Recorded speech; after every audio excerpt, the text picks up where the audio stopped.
పాక్పై చేపట్టిన ఆపరేషన్ సింధూర్తో ఉద్రిక్తతలు భారీగా పెరిగాయి. ఈ దాడుల సమయంలో భారత్పై ప్రత్యక్షంగా పాక్కు మద్దతుగా నిలిచిన టర్కీ, అజర్బైజాన్ దేశాల చర్యలపై భారతీయులు తీవ్ర ఆగ్రహం వ్యక్తం చేస్తున్నారు. పాక్కు డ్రోన్లు, మిస్సైళ్లతో సహాయపడడం, యుద్ధ నౌకల ద్వారా మౌలిక మద్దతు అందించడంతో టర్కీ వైఖరిపై మండిపడుతున్నారు. విపత్తుల్లో ఇండియా చేసిన సహాయాన్ని మరిచి ఇప్పుడు శత్రువులకు మద్దతు ఇవ్వడంపై అభ్యంతరాలు వెల్లువెత్తుతున్నాయి.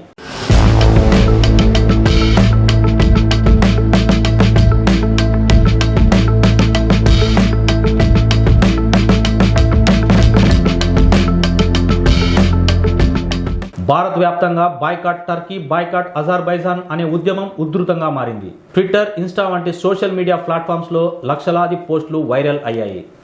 టర్కీ వస్తువులను వినియోగించకూడదనే అభిప్రాయం తీవ్రంగా ప్రచారం అవుతుంది. ఇందులో భాగంగా టర్కీ టూరిజం మీద కూడా ప్రభావం పడింది.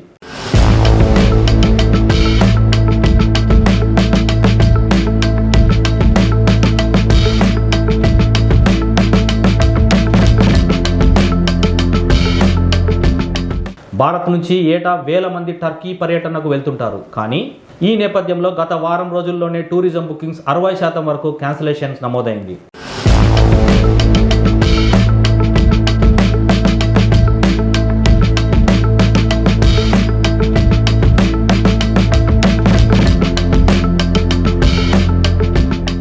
టర్కీ వ్యాపార సంబంధాలు కూడా తీవ్రంగా ప్రభావితమయ్యే అవకాశం కనిపిస్తుంది.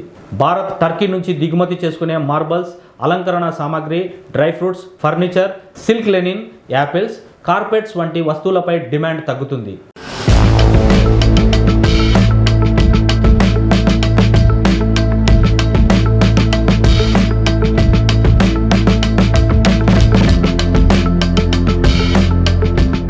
టర్కీ నుంచి దిగుమతులు ఆగిపోతే ఈ వస్తువుల ధరలు దేశీయంగా భారీగా పెరిగే అవకాశం ఉంది.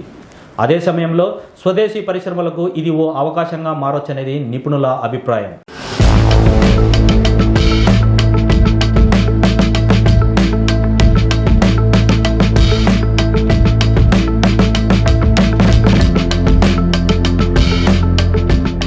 టర్కీ, అజర్బైజాన్లకు ప్రత్యామ్నాయంగా భారతీయ పర్యాటకులు ఇప్పుడు Georgia, Serbia, Greece, Vietnam, Thailand వంటి దేశాల వైపు మొగ్గు చూపుతున్నారు.